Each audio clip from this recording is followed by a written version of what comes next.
नमस्कार, स्वागत है आप सभी का हमारे YouTube channel Shankar maths classes Ayodhya में। आप जानते हैं कि हम लोगों ने एक टॉपिक स्टार्ट किया था नंबर सिस्टम। उसी कड़ी में आज नंबर सिस्टम की संभवतः लास्ट क्लास होगी, यानी ऐसा कहा जाए नंबर सिस्टम की ये अंतिम क्लास है। तो आज हम लोग पढ़ेंगे कुछ जानवरों पे आधारित सवाल, पशुओं पे आधारित सवाल। कभी ऐसा पूछ लिया होता है सिर और पैर में रिलेशन, तो उस तरह से आपको जानवर निकालने की बात की जाएगी। तो उस तरह के सवाल आप कैसे करेंगे, इसकी चर्चा हम आपसे आज करेंगे। हम आशा करें कि आप मुझे देख पा रहे होंगे, सुन पा रहे होंगे और इसके साथ साथ आपको बोर्ड भी स्पष्ट रूप से दिखाई दे रहा होगा। आप अगर देख पा रहे हो तो मैं आपको एक नए सिरे की तरफ ले जा रहा हूं। क्या नाम है उसका कि जानवरों पे आधारित सवाल आते हैं। जानवरों पे आधारित सवाल, इसकी चर्चा आज हम लोग आपसे करेंगे और इसको हम आगे बढ़ाएंगे। तो इसमें आपको ये बात समझनी है, केवल दो बातें आपको समझनी है। बात क्या क्या है? तो बात ये है, पहली बात तो ये जानना है कि कितने भी जानवर हो या मनुष्य तो दुनिया का कोई भी जीव हो, उसके एक ही सर होता है, यानी सिरों की संख्या सब में क्या होती है? तो आप कहोगे सिरों की सब में संख्या सब में एक होती है। दूसरी बात ये होती है कि कुछ ऐसे जानवर आपको मिलेंगे जिसमें पैरों की संख्या 2 होगी और कुछ ऐसे जानवर आपको मिलेंगे जिनमें पैरों की संख्या 4 होगी। तो आप इसी 2 और 4 में रिलेशन करके और 1 में आप उत्तर निकालने का प्रयास करेंगे। मैं आपको किस तरफ मोड़ने का प्रयास कर रहा हूं, आप इस बात को समझ रहे होंगे। तो मैं आपको बताऊं कि इतनी बात तो आप जानिए कि सिरों की संख्या सभी में 1 होगी और पैरों की संख्या जिस जानवर में जितने पैर होंगे उसी के हिसाब से हम लोग कैलकुलेशन करके और उत्तर निकालने का प्रयास करेंगे। तो इतनी बात अगर आप समझ गए हो तो मैं एक सवाल से आपको ले चलूं सवाल की तरफ, और सवाल कैसे बन सकते हैं उसकी चर्चा हम लोग करें। अब आपके सामने बोर्ड पे एक सवाल लिखा होगा जो आपको स्पष्ट रूप से दिखाई दे रहा होगा। उस सवाल की चर्चा से हम लोग बात को समझेंगे कि सवाल को हल कैसे करेंगे। तो देखो सवाल लिखा हुआ है, एक चिड़ियाघर में कुछ चूहे तथा कुछ कबूतर हैं। यदि सिरों की संख्या गिनी जाए तो 90 है तथा पैरों की संख्या अगर गिनी जाए तो 224 है। तो आपसे पूछ रहा है बता दो इसमें कितने कबूतर हैं। कबूतर ही नहीं, आपसे चूहा भी पूछा जा सकता या कबूतर भी पूछा जा सकता। जो पूछा जाएगा उसको निकालने का प्रयास करेंगे। तो हम लोग आपको एक सवाल से समझाने का हम आपको प्रयास करेंगे और आप ये जानिए कि हम इसका बेसिक भी बताएंगे और शॉर्ट भी बताएंगे आप कैसे लगाएंगे। तो देखो मैं बेसिक की बात करूं तो मैं कह दूं कि चूहा अगर मेरे पास x है, क्या है x, और कबूतर मेरे पास अगर y है, तो आप क्या कहोगे? जितने चूहे होंगे उतने सर होंगे, जितने कबूतर होंगे उतने सर होंगे। तो इसका मतलब अगर चूहों और कबूतरों को जोड़ दिया जाए तो कुल सिर आ जाएंगे। तो आप कहोगे x चूहा है तो x सिर, y कबूतर है तो y सिर, बराबर कितने सिर हैं? तो आप कहोगे 90 सिर है। ये समीकरण 1 है। मैं इसका बेसिक बता रहा हूं, आपको शॉर्ट भी बता दूंगा, आप समझ जाओगे। तो अगर आप देखें चूहा x कबूतर y, तो x प्लस वाई बराबर 90। अब दूसरी बात यह है कि चूहा अगर आपके पास x है तो आप कहोगे एक चूहा के 4 पैर होता। तो अगर एक x चूहा है तो पैर 4x चूहा के हो जाएंगे। कबूतर के देखें 2 पैर होता, हाँ ये आपको जाननी पड़ेगी किसके कितने पैर होते। तो आप कबूतर में 2 पैर होता तो इसके हो जाएंगे 2y। अगर इनको जोड़ दिया जाए तो पैरों की संख्या कितनी मिलेगी? तो आप कहोगे 224। मैं इसको जोड़ दिया तो टोटल पैर हो गए 224। आप इसकी बेसिक कॉन्सेप्ट को समझे, बाद में जुगाड़ की तरफ चले। अब आपको दो समीकरण दिख रहा होगा, एक तो x प्लस वाई 90 है और एक आपका क्या दिया है 4x प्लस 2y बराबर 224। यह आपका दूसरा समीकरण।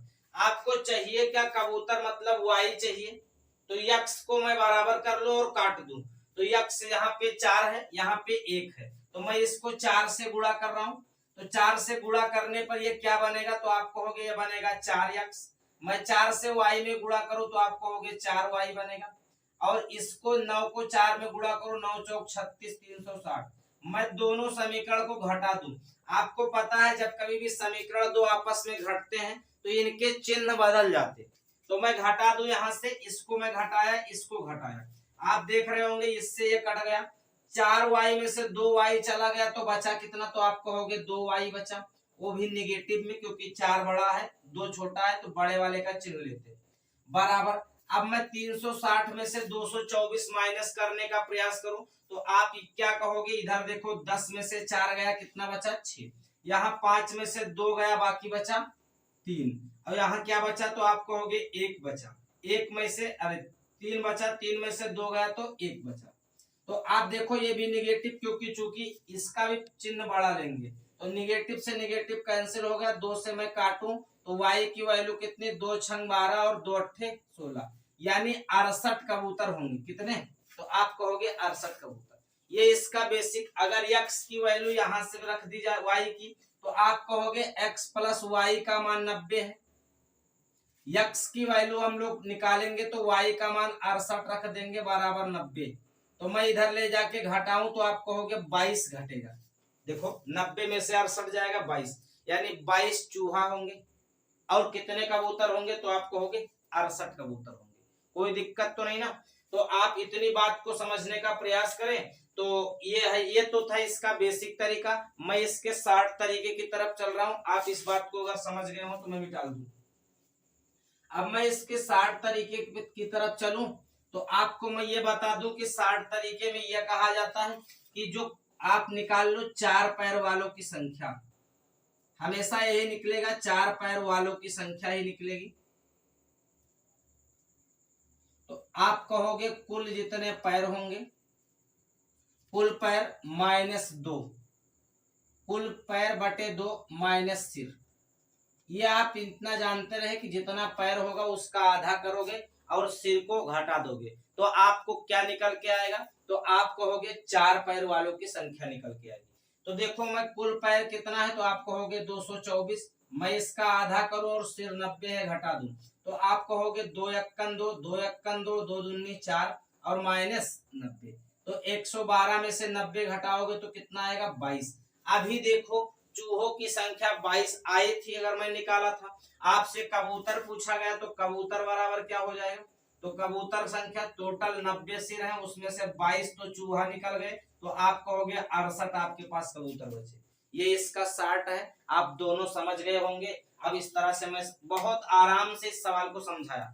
मैं अगला सवाल लिखूं, आप इसको उतार ले फिर। अब उसी तरह का सेम सवाल आपके सामने बोर्ड पे चल रहा है कि एक व्यक्ति के पास कुछ मुर्गियां तथा कुछ गाय है। यदि पैरों की संख्या 140 तथा सिरों की संख्या 48 है तो कह रहा है मुर्गियों तथा गायों की संख्या ज्ञात कीजिए। तो आप कहोगे 4 पैर मुर्गी के कि गाय के, तो कहोगे गाय के 4 पैर, मुर्गी के कितने, तो आप कहोगे 2। हाँ, इतनी बात आप जानते रहिए। तो आप 4 पैर वालों की संख्या आप निकालने के लिए मैंने क्या बताया, देख रहे हैं ना, आप इधर देख भी रहोगे, मैं आपकी तरफ भी देखूंगा, लेकिन थोड़ा समय लगेगा। ये नहीं कि मैं आपकी तरफ हरदम देखता रहूं, हरदम आप ही को देखूंगा पढ़ाऊंगा क्या, समझ रहे ना। हाँ, तो ये आप जानते रहिए, आप मुझे मत निहारे, क्योंकि मुझे देखने से कुछ नहीं मिलेगा। इधर देखो 4 पैर वालों की संख्या, तो आप कहोगे जितना पैर होंगे उसका हम लोग आधा करते माइनस सिर को घटा देते। यही मैंने अभी पिछली बात बताई। तो 4 पैर किसके हैं, तो आप कहोगे गाय। कौन निकल रहा है यहाँ से, तो आप कहोगे गाय निकल रहा है। कुल पैर कितना, तो आप कहोगे 140, मैंने आधा किया और 48 घटाया। मैं इसको काट दूं तो आप कहोगे 70 बार जाएगा, तो यानी 70 में से मैंने 48 घटा दिया तो आप कहोगे 22 बचा, 22 ही बचेगा ना। तो यानी गाय हमारे पास कितनी हो गई, तो आप कहोगे 22। अगर मैं गाय की निकल गया तो मुर्गी की बात करूं तो आप कहोगे मुर्गियों की जो संख्या होगी वो कितना टोटल सर है, तो आप कहोगे 48 सर है, उसमें से 22 तो गाय निकल गई, तो आप कहोगे कितने बचे, तो आप कहोगे 26 बचे। कितने बचे, तो आप कहोगे 26। तो इस बात को आप समझे ना। हाँ, तो हम हर बार आपको नहीं देख पाएंगे कि हम आपको ही देखते रहे, लेकिन हाँ ये कोशिश करेंगे कि आपके आंखों में आंखें डालकर बात करें। इतनी बात समझे ना। तो आप ये बात समझ चुके होंगे इस तरह सवाल कैसे लगेंगे, आपको अनुमान लग गया होगा। तो आप आपको कभी भी सवाल इस तरह से मिले तो आप लगाइएगा। मैं एक दूसरी तरफ रोटेट कर रहा हूं आपको। अब मैं आपको बताने चल रहा हूं संख्याओं के बारे में। इतना बात लिखे, आप इसको लिख चुके होंगे तो मैं मिटा दूं। अब मैं आपको बिना सोचे और समझे सीधे संख्याओं की तरफ ले चल रहा हूं कि संख्याओं के बारे में आप क्या जानेंगे। तो संख्याओं के बारे में आप जानिए कि कोई भी संख्या है तो मैं कह दूं 3, 4, 5 एक संख्या है 345। बहुत ध्यान से समझिएगा, मैं सवाल तेज कराता हूं लेकिन थ्योरी बहुत आराम से बताता हूं। तो आप देखो ध्यान से, 5, 4 और 3 ये तो इसके इकाई का अंक है, ये इसके दहाई का अंक है, ये इसके सैकड़े का अंक है। तो आप देखो ये संख्या कैसे बनी। मैं अगर कह दूं इकाई का अंक 5 है, दहाई का अंक 4 है और सैकड़े का अंक 3 है, तो संख्या क्या बनेगी? तो आप कहोगे संख्या तो 345 बनेगी। ये संख्या बनती कैसे, इसको आप जानिए। मैं आपको स्थानीय मान में बताया था कि ये अगर इकाई का अंक है तो 5 गुणे 1 बराबर 5, ये दहाई का अंक है तो 4 गुणे 10 बराबर 40, और ये सैकड़े का अंक है तो 3 गुणे 100 बराबर 300। यह स्थानीय मान में मैंने बताया था। अगर इन्हीं को जोड़ दिया जाता तभी संख्या प्राप्त होगी। तो आप कहोगे 300 प्लस 40 प्लस 5, तो आपको देखोगे 345 नजर आया। यानी इकाई वाला जो अंक होगा उस हमेशा 1 से गुणा होगा, दहाई वाला अंक होगा वो हमेशा 10 से गुणा होगा, सैकड़े वाला अंक जो होगा वो हमेशा 100 से गुणा होगा। तो मैं अब चल रहा हूं आपको एक कॉन्सेप्ट की तरफ, उसको आप समझिए कि अगर मैं कह दूं कि कोई संख्या 24 लिखी है, ये कैसे बनी? तो आप कहोगे 2 गुणे 10 और प्लस 4 गुणे 1 से बनी। कोई दिक्कत तो नहीं होगी ना। देखो 2 दहम 20 और 4 24। तो इसी तरह से यदि इकाई का अंक 4 था और दहाई का अंक क्या था, तो आप कहोगे 2। तो मैं अगर कह दूं कि इकाई का अंक हमारे पास 5 है और दहाई का जो अंक है वो हमारे पास 3 है, तो संख्या क्या होगी? तो आप कहोगे दहाई के अंक को 10 से गुणा करें और इकाई को अंक को 1 से गुणा करें, दोनों को जोड़ दें, तो 3 दहम में 30 और प्लस 5 बराबर कितना? तो आप कहोगे संख्या मिलेगी 35। ये इसका थ्योरी समझाने का मतलब ये है कि आप जानेंगे कैसे सवाल बनते। तो इतनी बात समझ आएगी। तो मैं दूसरे तरफ मूव करूं तो आप ये देखेंगे कि यदि कोई संख्या है उसके इकाई का अंक आपको दे रखा है x और दहाई का अंक जो दे रखा है वो y, तो आप कहोगे संख्या क्या बनेगी? तो इकाई के अंक को 1 से गुणा, दहाई के अंक को 10 से गुणा। मैं इसको 10 से गुणा करूं तो क्या बनेगा? तो आप कहोगे 10y, और जोड़ूंगा किसमें? तो आप कहोगे इकाई के अंक में। इकाई का अंक x है, x को 1 से गुणा करेंगे तो x आएगा। यानी संख्या आपकी क्या बनेगी? तो आप कहोगे 10x प्लस y। अगर मैं कह दूं अंकों को बदल दिया जाए, अंकों को पलट देने पर, तो आप कहोगे अंक अगर पलट देंगे तो क्या बदलेगा इसमें? तो आप कहोगे बदलेगा x और y। x की जगह y चला जाएगा और y की जगह x आ जाएगा। तो आप कहोगे अब नई संख्या क्या बनेगी? तो जो नई संख्या बनेगी वो क्या बनेगी? तो आप कहोगे x y की जगह इंटरचेंज हो जाएगा, तो 10x प्लस y बनेगी। अगर ये पुरानी संख्या है 10y प्लस x, ये आपकी नई संख्या है 10x प्लस y, अगर मैं इन दोनों को जोड़ने का प्रयास करूं तो आप कहोगे 10y में 1y जुड़ेगा 11y, और 10x में 1x जुड़ेगा तो आप कहोगे 11x। यानी अगर मैं 11 कॉमन निकाल लूं तो आप कहोगे x प्लस y बनेगा।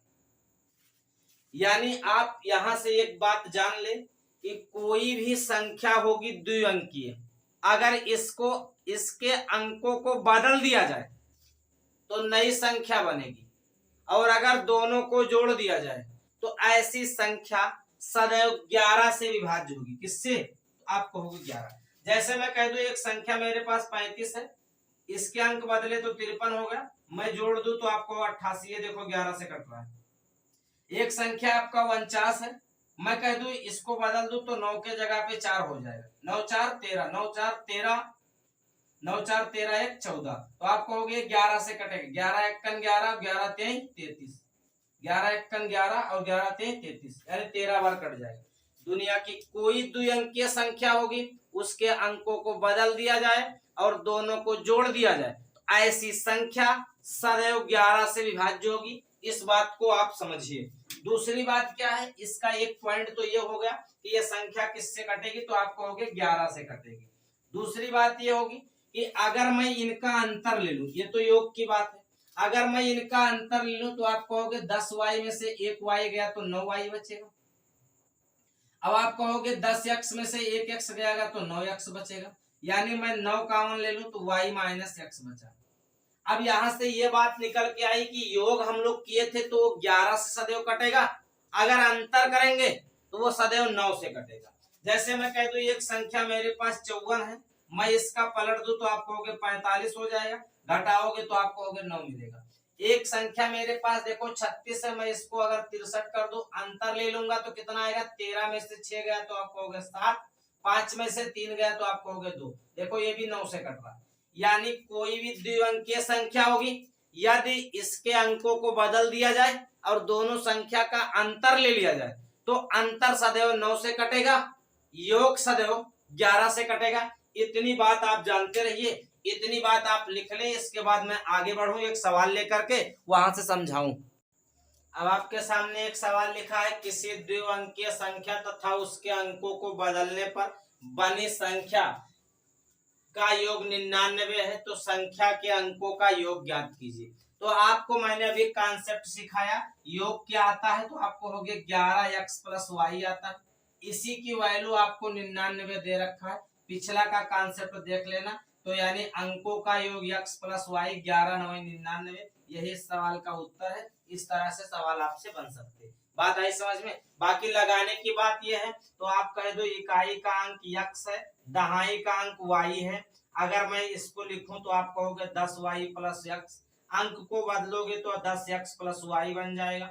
अगर जोड़ोगे तो ये देखो 11x प्लस y आएगा, तो आपको मिलेगा 99। 11 से काट दो तभी 9 आएगा, यानी 11 9 99। तो आप रिजल्ट याद रखेंगे तो थोड़ा जल्दी हो जाएगा, और रिजल्ट नहीं याद रखेंगे तो आपको दिक्कत हो जाएगी। आप इसको लिखें तो आप समझ जाएंगे कि इस तरह सवाल लगाने को कैसे मिलेगा। अब आप देख रहे होंगे आपके बोर्ड के सामने एक सवाल और लिखा है कि एक द्विअंकीय संख्या है तथा उसके अंकों को बदलने पर बनी नई संख्या का अंतर 63 है, तो संख्या ज्ञात कीजिए। तो जब कभी भी अंतर की बात की जाएगी, मैंने कहा संख्या सदैव 9 से कटेगी, यानी अंतर क्या होगा 9x माइनस वाई। अब ये क्या दे रखा है, तो आप कहोगे 63, यानी 9 से काट दूं तो x माइनस वाई की वैल्यू कितनी आएगी, तो आप कहोगे 7, यानी अंकों का अंतर क्या होगा, तो आप कहोगे 7। इतनी सारी बातें आप छोटी छोटी हैं, याद रखें तो आपका उत्तर जल्दी निकल जाएगा। वरना लगाने के लिए मैंने जैसे पिछला सवाल बताया आप वैसे लगा सकते, उत्तर आपका तब भी आएगा। अब आप मैं एक दो सवाल और आपको करवा दूं ताकि आपकी बात पूरी हो जाए संख्याओं पर भी। अब आपके सामने एक सवाल लिखा है, आप सवाल देख रहे होंगे, देखो अच्छा सा सवाल लिखा हुआ, आपको सवाल स्पष्ट दिखाई दे रहा होगा। तो आपके सामने सवाल लिखा है, एक द्विअंकीय संख्या के अंकों का योग 9 है, यदि अंकों को परस्पर बदल दिया जाए तो नई संख्या मूल संख्या से 27 अधिक है। आपको कह रहा है संख्या ज्ञात कीजिए कि वो संख्या क्या हो सकती। तो आप इसको लगाने के लिए मैं आपको तरीका बता दूं। आप पहले ये जान लो कि एक तो इकाई का अंक होगा, एक आप कहोगे ये दहाई का अंक होगा। इकाई का अंक यदि x है, दहाई का अंक मैं कह दूं y है, तो आपसे पूछूं संख्या क्या बनेगी, तो आप कहोगे संख्या बनेगी दहाई के अंक को 10 से गुणा, इकाई के अंक को 1 से गुणा, ये संख्या बनेगी। और दूसरी बात आपसे कह रहा है अंक को बदल दें, तो अगर आप बदल देंगे तो नई संख्या क्या बनेगी, तो आप कहोगे नई संख्या आपकी क्या बनेगी, x के जगह y और y के जगह पे x, यानी 10x और क्या बनेगा, तो आप कहोगे 10x माइनस y, कोई 10x प्लस y, कोई दिक्कत तो नहीं। तो आप ये कह सकते हैं संख्या नई हमारी क्या बनी, तो आप कहोगे 10x प्लस y। अब कह रहा है नई संख्या जो है वो मूल संख्या से कितना अधिक है, तो आप कह रहा है नई संख्या मूल संख्या से 27 अधिक है, यानी नई संख्या में से अगर हम मूल संख्या को घटा दें तो हमारा उत्तर क्या आएगा, 27। जैसे देखो ध्यान से, नई संख्या क्या है, आप कहोगे 10x प्लस y है, कोई दिक्कत तो नहीं ना।